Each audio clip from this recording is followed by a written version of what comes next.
E quando eu voltei para minha rotina, para vocês verem como o mundo espiritual não é brincadeira. Quando eu voltei e que eu era folga minha, né? Sábado pro domingo, foi a minha folga. E à noite era o culto, às 18 horas. Mas naquele dia que meu pai participava muito de jogos, né? Ele jogava futebol, ele jogava partidas de dominó. Então ele jogava, ele gostava, isso era um lazer dele. E na época quando ele chegou, eu lembro bem que ele olhou para mim. E quando ele olhou para mim, a experiência que eu tive muito forte de ver um espírito maligno nele, aquela sombra negra se apossou dele e falou: eu não falei para você que eu não quero você nessa religião, só que ele não sabia de nada. Meu pai em si, ele não sabia de nada. Quem sabia era a entidade que estava ali. Mas a entidade que acompanhava ele, por ira, né? Ira de ter sido quebrado aquele vínculo, ele cobrou. E sabe o que aconteceu, irmãos? Naquele dia, o meu pai me trancou no quarto. Olha aí, ó. Me trancou naquele quarto e meu pai me deu uma surra de fio de ferro. Eita, Jesus. Dobrou o fio e deu aquela surra falando: nega esse Jesus, esse Deus, porque filho meu não entrará na lei de crente. Só que aquilo que eu vivi na noite anterior, na visão que Deus me deu, no batismo, por isso que Deus já sabia que eu ia precisar. Ele te selou para aguentar, né? Para me suportar a crise que eu ia viver depois, pós essa realidade que eu estava vivendo espiritual, né? Desse chamado, do encontro ali, o Senhor me falou do chamado, me falou do encontro, me falou das situações que eu iria posteriormente viver, de como eu teria que me comportar, né? Como que eu tinha que reagir aos nãos que eu iria viver, aos apontamentos, às acusações, enfim. Mas o Senhor me deu força por isso. Quando eu levei aquela crise que eu vivi com meu pai ali, em nenhum momento entrou ódio, entrou raiva, porque o Espírito Santo estava dentro do meu coração. Então a gente decide, né, comportar o que a que dentro de nós. Isso é muito importante falar, pastor. Sim. Porque as pessoas, muitas vezes, né, a gente passa pelas situações, as adversidades, e não dão vazão realmente ao querer do Espírito Santo. Sim, as pessoas também têm que entender que a nossa luta não é contra a carne ou sangue, né, mas contra as entidades. Quer dizer, ali não era o seu pai em si, mas era a entidade que estava trabalhando através da vida dele. Isso mesmo. E é interessante que você vê, o Espírito Santo ele já sabia do que você ia passar e já estava te forjando já espiritualmente, emocionalmente, para você suportar aquilo. E é verdade, que a gente, quantas vezes a gente tem essa experiência, o Senhor nos visita, daqui a pouco vem uma situação para você já para provar, é isso aí. Para você suportar mesmo. Você vê, eu não tinha conhecimento da palavra, né, porque não tinha tempo, né, para aquilo, de ter estudado, enfim, mas eu tive aquelas experiências com Deus e eu entendo hoje que realmente era um guardar de Deus, sabe? Um proteger de Deus para que realmente eu não desistisse por conta daquele não. Né? Só que por um período de tempo eu tive que na igreja, quando eu voltei, que eu fui cultuar, passado algumas semanas, o pastor daquela igreja local me chamou e falou: tem alguma coisa diferente em você, irmão Antônio. E eu falei: é verdade. Ah, que bom, pastor. Ele falou: mas o que é que aconteceu? Para onde você foi? Você foi em algum lugar? Eu falei: eu fui numa vigília. Quando eu falei que eu fui numa vigília, o pastor já tomou um susto. Vigília onde? Do quê? E eu falei: vigília na igreja tal, e ali o Senhor me batizou com o Espírito Santo. Para mim, irmãos, foi um momento também muito forte que eu vivi dentro da igreja. Porque ser batizado do Espírito Santo numa igreja tradicional significava que eu estava rompendo a situação que já existia de doutrina daquela igreja. Só que eu não havia escolha, né? Eu não tinha escolhido ser batizado. Foi o Senhor que decidiu por saber do que eu iria viver na minha vida. Então, ali, pastor, eu tive realmente um outro encontro com o Senhor. Porque aí ele falou: então na terça-feira a gente vai ter uma reunião e eu preciso que você esteja aqui. Na minha inocência, eu falei: tá bom. Pastor, só pegando um adendo, é isso que as pessoas não entendem. Na vida a gente vai ter vários encontros com Deus. Porque tem gente que acha assim, né? Ah, fui batizado, pronto. Não. Você pode perceber, ó, quantos encontros você não teve Ao com longo Deus. da vida. Ao Muitos. longo da vida. Quer dizer, tudo isso são experiências que vão forjando o nosso caráter, que vão nos erguendo no Senhor. Espiritualmente. E isso é interessante o que o senhor está falando. Porque, na verdade, um dos grandes ataques que o adversário lança e age é na nossa emoção. É verdade. Né? Por quê? A nossa mente realmente é bombardeada 24 horas por dia por ataques espirituais. Verdade.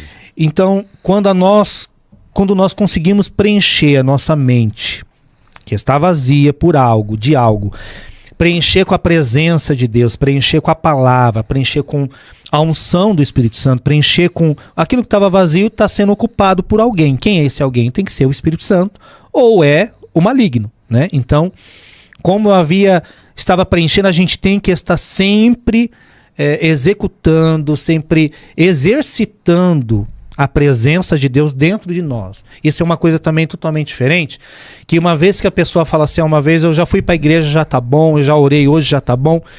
Tem períodos na nossa vida que Deus vai requerer de nós um período longo de oração, um período longo de jejum, um período longo de você se abster de situações, de pessoas, de lugares. Isso tudo Deus trata conosco, pastor, porque isso vai forjando o nosso caráter emocional em Deus. Pastor, né? e pegando essa ponta, já me lembrei de outra coisa aqui. Eu vou lembrando que a gente sempre conversava assim, nessas experiências assim. Fala pro povo, quantos dias você fez de jejum? Porque uma vez você falou pra mim que fez mais de 50 dias, 58 dias, uma coisa assim, não foi? 51 dias. 51 dias. E como foi essa experiência de jejum que você teve? E como a sua visão ainda foi mais aberta? Olha Então, só que experiência, gente. Tremendo, né? Tem aqueles que creem e tem aqueles que não crê, né? Mas pode no falar poder que o do jejum. Crê, fica poder com do eles. jejum. Depois desse período que eu fui convidado a me retirar da igreja, Eita, Jesus. eu fui convidado a ser retirado do hall de membros. Que aí teve uma votação, né, do presbitério. O presbitério votou que eu pudesse procurar então um lugar que seja apropriado com aquilo que estivesse vivendo. Eu fiquei um cão sem rumo, porque eu fiquei sem... Como que eu vou fazer agora? Aonde eu vou? Quantos anos você tinha? Eu tinha 14 para 15 anos. Nossa, né? Um adolescente. E ali já tinha um conflito do meu pai, dizendo, você não quero mais nessa igreja, não quero na igreja nenhuma. Porque na verdade o adversário não queria eu descobrisse o desenrolar do Espírito Santo na minha vida, né? Sim. O chamado e tudo mais. E ali, quando o Senhor me selou, Deus começou a me dar algumas visões, começou a me dar algumas palavras de conhecimento para algumas pessoas e começou a se cumprir. Então as pessoas começaram a me procurar, começavam a me ir lá na igreja procurar, e as pessoas, não, ele não está mais aqui. O que aconteceu? Nesse período que eu fui convidado a me retirar do hall de membros e tal, tive que sair daquela igreja, eu fiquei sem saber, e agora, Senhor? E o Senhor falou comigo um dia, em sonho, apareceu em sonho para mim, o Senhor. E eu não vi a imagem dele, eu vi o corpo daquele ser e ele falava para mim, você não está sem lugar, porque o seu lugar é em mim. Olha que interessante, o seu lugar é em mim, mas estarei providenciando aonde você vai alicerçar os dons que eu já tenho te dado. Olha aí, que interessante. E aí, isso é importante, foi lá, né? Porque até o lugar, às vezes, para Deus liberar um dom... É indicado pelo Senhor. É indicado pelo Senhor. No meu Porque caso tem gente foi. também que assim, né? É promíscuo de igreja, de busca. Vai aqui, vai ali. Vai em todo lugar e não pessoa recebe mal nada. amada de decisões próprias, que elas não têm uma decisão própria, então ela fica batendo em várias portas. Sim. E não bate na porta correta, que é a do céu, né, irmãos? Porque até para Deus nos fazer desenvolver ministério, Deus sabe o lugar certo que vai nos acolher, que realmente tem uma unção séria, não uma unção desenfreada, uma unção de qualquer jeito, uma unção preparada. Né? Porque hoje, pastor, a gente tá vivendo um tempo aí que o pessoal assim, onde que vai, mão na cabeça. E já participou de 2 cultos, já é ungido a isso, já é ungido aquilo, não. Hoje tá cheio de tem períodos e períodos e propósitos para acontecer. Então, quando eu fui convidado a sair, eu fiquei um período sem congregar. Só que não de buscar, né? Eu buscava, eu orava. Onde tinha culto no lar, eu estava indo. Então, isso é importante falar também, né? Porque justamente. Tem gente que fica desigrejado. Deixei de tudo, tem 2 fiquei tipos chateado. De desigrejado. Tem um anarquista, que é aquele que faz um fuzuê, e esse que continua buscando por Então. um propósito, uma direção do Senhor maior. Porque o meu vínculo era com Jesus, era com Isso. Deus. E só eu sabia o que eu tinha vivido. Eu falava, eu não quero voltar para as trevas. Eu não verdade. quero viver aquelas trevas que eu vivi. Então eu entendi o amor, eu recebi amor do Senhor, sabe? E eu ouvi do Senhor falando, eu te amo, é uma coisa profunda, irmão. Nossa. Não é de qualquer um, de qualquer mais forma, sabe? A voz do Senhor falar, O Senhor falou para mim, eu te amo. olha só que Né? tremendo. Então, quando a gente passa por situações hoje, até hoje na vida, o Espírito Santo me lembra de tudo que eu vivi. E fala, por isso você chegou até aqui, por isso você está até aqui. Né? E vai chegar além, porque é por isso, pela minha palavra, pelo meu propósito. E quando eu fiquei esse período, irmão, sem congregar, o Senhor me visitava no meu quarto Olha aí. de oração. Importante. Porque eu aproveitava o momento com meus irmãos que não tinha barulho e tal, e eu fechava a porta e ficava lá no meu silêncio, lá com Deus, buscando, orando. E aí meus familiares falavam, você não vai brincar, você não vai jogar bola, você não sai mais, não, eu tinha sede de buscar conhecimento, eu tinha sede de ter experiências com o Espírito Santo, né? E ali o Senhor fez um propósito na minha vida, eu comecei a fazer de oração, e mudou na frente da minha casa uma família. E aquela família foi o divisor de águas na minha vida, né, de entendimento com Deus. Eu tô pensando, não? Era com Ellie? É. Ah, que Ela, benção. Deus recolheu ela, né? Sério? Sim. Nossa. Mas a irmã... Não sei se o Dinho conheceu. Um grande prazer de falar, a irmã Luzinete. Luzinete. Hoje ela dorme no Lá Senhor, né? No Maravite. Chegou a conhecer? Não. Ela mudou lá pra frente da minha casa, lá onde eu morava. E era usada, como ela hein? tinha famílias, e Deus usava muito ela na profecia. O Nossa. conhecimento da profecia era profundo do profundo mesmo. Verdade. E ali o Senhor colocou um desejo no coração dela, como eu tinha a idade do filho dela, da filha dela, então não A Bruna, né? a Bruna, a Renata, né? E ali começou a me envolver, né? Ela percebeu que Deus mostrou para ela, uma vez ela falou para mim, Deus me mostrou algo a seu respeito. E eu queria te fazer um convite para você ir na minha igreja visitar. Como eu estava sem igreja e sem buscar, né, fora, congregando, eu falei, então eu vou, preparei naquele domingo, fui. E ali eu passei por 4, 5 anos naquele ministério que era Posso falar o ministério, pastor? Pode. Ministério Deus e Amor, que eu vivia lá junto com o missionário Davi Miranda, né? Na Baixada do Glicério, ali na Avenida do Estado. Foi onde eu vivi grandes experiências espirituais mesmo. Sim. Porque era uma igreja pentecostal, uma igreja que começou a falar a língua que o Senhor me deu. Sim. Né? Do chamado que o Senhor tinha comigo. E ali ele começou a trabalhar na minha vida. Eu comecei a frequentar, comecei a ir nas vigílias, que lá todo dia era vigília, né? Nossa. Principalmente no final de semana. Um povo que busca, né, pastor? Muito, de oração. Ali eu vi muitos milagres. Que é o que falta hoje. Pastor, dentro desse contexto aí, quantas horas eles oravam antes de começar o culto? Para que nós viéssemos começar um culto, era período de oração de 4 a 6 horas de oração. Olha só. E todos os dias, como tinha culto, e eu acho que tem até hoje cultos todos os dias, era jejum e consagração todos os dias. Eram grupos que era determinado para estar exercendo ali, eu abri o culto, a liturgia, então todos, sem exceção, era jejum, a igreja toda. E vocês podem ver que é uma igreja forte em oração e em revelação, porque Deus usa ali, Deus e deu operação de milagres, né? Operação de milagres, dom de maravilha que Deus deu para o missionário. Inclusive, você sempre conta uma história tremenda que eu vivi lá. Posso falar aqui também? Abre aí. Essa é tremenda, hein, gente? Olha, gente, é forte essa que eu vivi. Num período que eu estava lá na sede mundial, né, orando, a gente buscando uma vigília, em determinado período do culto, o missionário fazendo a oração, né, fazendo a libertação, que Deus libertava muitas pessoas de espírito maligno lá também. Só com a declarar da palavra dele, Deus, a unção que ele tinha, né? Sabe? Foi tremendo, e era tremendo, uma unção que eu respeito e vou respeitar sempre, certeza. Porque homens de Deus como ele hoje estão escassos, de verdade. Tá faltante. Né? E ali eu tive essa experiência no momento do culto, chega uma senhora com uma comitiva, e ela falando alto, ele observando aquele movimento no meio do culto, ele pediu para parar, e ele falou assim, o que ela queria. E uma noite anterior, ela tinha ido lá e Deus tinha revelado para ele que o filho dela estava hospitalizado, um menino de 9 anos, hospitalizado. E ele iria viver, que Deus estava soprando um fôlego de vida. Só que a medicina havia desenganado ele. Ele estava totalmente desenganado. E ali, naquele momento do culto, ela entra para o culto e fala: o Senhor disse que Deus tinha te revelado. Olha como foi forte. Nossa, que o meu filho iria viver. E ela apontou para fora, irmãos, e a igreja lotada. E ela disse: só que o meu filho está agora para ir para o cemitério, porque ele acabou de ser liberado do necrotério e ele está morto. Na ousadia, por isso que é tão interessante você ter uma vida consagrada a Deus, porque os desafios vão vir e você não vai temer. É verdade. Porque você tem autoridade. Deus nos deu autoridade no mundo espiritual para o mundo físico. Exemplo disso foi o profeta Elias. Com certeza. Né? Ele determinou que a chuva, e não houve chuva. Ele determinou que a chuva viria e a chuva veio. E Eliseu também, né? Que Eliseu é muito parecido também. Essa situação aí, Justamente. Né? A Sunamita. Isso mesmo. A Sulamita. Ela provou a fé, querendo provar a fé dele, né? Sim.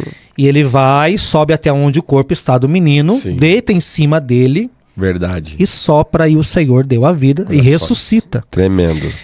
E no caso da igreja que eu estava, no culto, ele pediu para entrar com o caixão. Pensa, você em um culto, orando naquele fervor, naquela presença maravilhosa do Senhor, agindo, batizando, transformando, curando. E naquela noite foi uma noite de curas maravilhosas, porque eu vi câncer. Eu não sei se você já teve essa oportunidade de ver oração acontecendo, eu vi do meu lado a pessoa vomitou uma bola de sangue ali, era o tumor saindo, sabe, ali, ao vivo, pessoas cegas enxergando, cegas mesmo, o globo ocular totalmente branco, e a pessoa Deus colocar os olhos, íris, retina, colocar tudo, formar, e a pessoa sair dali enxergando, dando glória a Deus.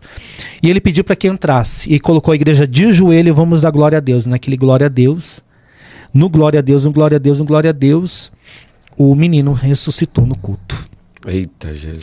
Então, irmãos, foram experiências que eu vivi, né? Não estou pedindo para ninguém acreditar, para você ou ninguém, mas foi coisas que eu vivi e eu sei o quanto é interessante. E eu vejo que Deus que permitiu eu passar por todas essas situações para que fortalecesse mais a minha fé. Com certeza. Isso fortalece a nossa fé. Muito. E ali, aquele dia de milagre, aquela situação toda, e ele, uma coisa que a igreja na época não permitia, que nada, não tinha essa divulgação que tem hoje, né? Não tinha celular, Verdade. não tinha, mal estava começando a internet, computador, então ele não gostava de divulgação, né? Era para a glória de Deus, era para a honra e glória do Senhor. Tanto que aquele bairro, aquela família, a parentela daquela mulher, quase toda se converteu pós essa ressurreição daquele menino de 9 anos. Né? Imagina, morto há horas, já estava condenado, o médico já tinha feito o óbito, já estava indo para o cemitério, que o pessoal já estava lá esperando o corpo. Imagina, a família ligar, dizendo, ó, não vai ter mais enterro porque Deus ressuscitou. O menino ressuscitou. Olha só, Deus ressuscitou. Onde ele ressuscitou? Na igreja, entendeu? Então, assim, foi algo tremendo, foi algo maravilhoso. E foi lá que eu aprendi o ministério do jejum. Porque o jejum tem um ministério. Né? Ele tem um ministério do jejum. Então, às vezes você não percebe, a gente não percebe, mas Deus tem um ministério do jejum.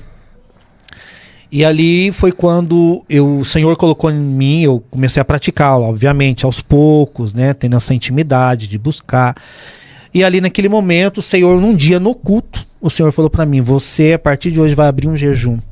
Um jejum vai ser de longos dias, e você vai se preparar, uma semana antes você vai se preparar assim.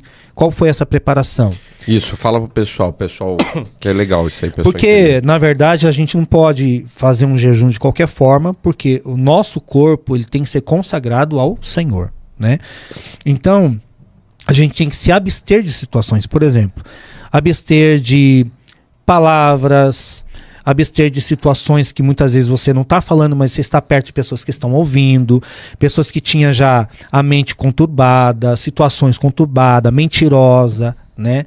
Uma vez até interessante, o Senhor me mostrou a língua, e o Senhor falou que era o espírito da fofoca, da contenda, da maledicência, né? Que é um dos pecados da língua. Então ele falou para mim, ó, você tem que fugir da aparência do mal para que eu te visite. Olha aí. E eu falava, mas Senhor, como fugir da aparência do mal? É uma separação que a pessoa faz ali, ela se isola de alguma forma, né? Total. E ali eu trabalhava, só que eu tinha aquele compromisso com Deus. E o Senhor falava para mim, eu vou te revelar daqui uma semana quantos dias você vai ter que ficar no jejum, porque eu vou te mostrar algo profundo, algo Esse inédito. jejum foi parcial, total, só na água? Eu fiquei só com a água. Só com a água, Só 51 com água. dias. 51 dias Olha aí, gente. jejuando com a água, né? Tinha um período que o Senhor colocou para mim. Eu fazia 18 horas desse jejum, 18 horas. E o Senhor, depois de uma semana, que o Senhor me revelou que eu tinha que fazer esse jejum de 51 dias. E foi para mim maravilhoso fazer esse jejum, porque eu tive grandes participações espirituais na minha vida, grandes revelações. Foi um período que Deus me usou muito também, no sentido de libertações. Teve situações, eu indo para o monte orar, nesse período de jejum, que eu passei numa rua, tinha um grupo de pessoas, eu estava com um grupo de irmãos, né? E um grupo de pessoas, e dentro desse grupo de pessoas tinha um rapaz. Esse rapaz, ele... Depois a gente veio saber que ele tinha epilepsia. E a gente sabe quem age também nessa área, né? Que propõe isso, é um demônio. É um demônio. E ali, indo para o monte, na subida do monte ali do Cocaia, aquele rapaz caiu, e o pessoal desesperado, dizendo que era epilepsia, o Espírito Santo falou assim, é eu libertando. A gente passou e demos glória a Deus, irmãos. No grupo, os irmãos, o pessoal estava lá no meio da rua e a gente passou por eles e demos glória a Deus, falando do que o Senhor ia fazer no monte, naquela ansiedade de subir para o monte. Só de nós passarmos... A presença, né? A presença do Senhor. E o Senhor visitou aquele rapaz, aquele espírito imundo, teve que ser revelado. E a mãe desesperada daquele menino, e a gente apenas orou, expulsei aquele mal, e o rapaz, depois eu vim saber que nunca mais ele teve que tomar remédio, de faixa preta, até aquele acompanhamento. Depois a gente foi conhecer onde ele morava, que ele morava ali no Continental mesmo. Uma vez aconteceu isso comigo também. E Deus deu uma grande libertação para aquele moço. Uma vez aconteceu comigo também, na época da empresa lá, que eu tive, né? A mulher, ela não... Onde que ela caía muito na rua, e era perigoso, porque imagina, uma senhora, ela ficava mal, tinha epilepsia, convulsão, tal, desmaiava. Aí eu falei, nossa, um dia eu tava lá no escritório, o senhor falou assim, ora por ela. Aí eu orei, repreendi o mal, tal. Depois eu perguntei pra ela, e a senhora teve mais aqueles... Porque ela tinha toda hora, pastor. Nunca mais. Nunca mais. Mexia com qualquer algo emocional, ela já caía, né? Não, ela tava andando, e imagina, a pessoa tá andando na rua... Já caía, passava mal. Era vergonhoso. Era vergonhoso. Terrível. E poderia se machucar, né? Um tombinho que a pessoa dá... né? Engraçado, né? Porque lá, o pessoal, quando viu aquele rapaz caindo, aí a mãe daquele rapaz falou assim, comentou, tem que colocar a mão... para puxar a língua, porque senão ele vai ficar com a língua enrolada. Eu falei, senhora, não precisa nada disso. Isso é um demônio e o Senhor vai libertar esse moço hoje. A importância de você saber quem te usa e a autoridade que você tem que exercer. Verdade. Né? Porque na verdade, muitas vezes o inimigo quer nos acuar, quer nos colocar por medo e colocar pensamento dividido. Mas quando você está na unção do Senhor, a gente sabe quem é que está ali.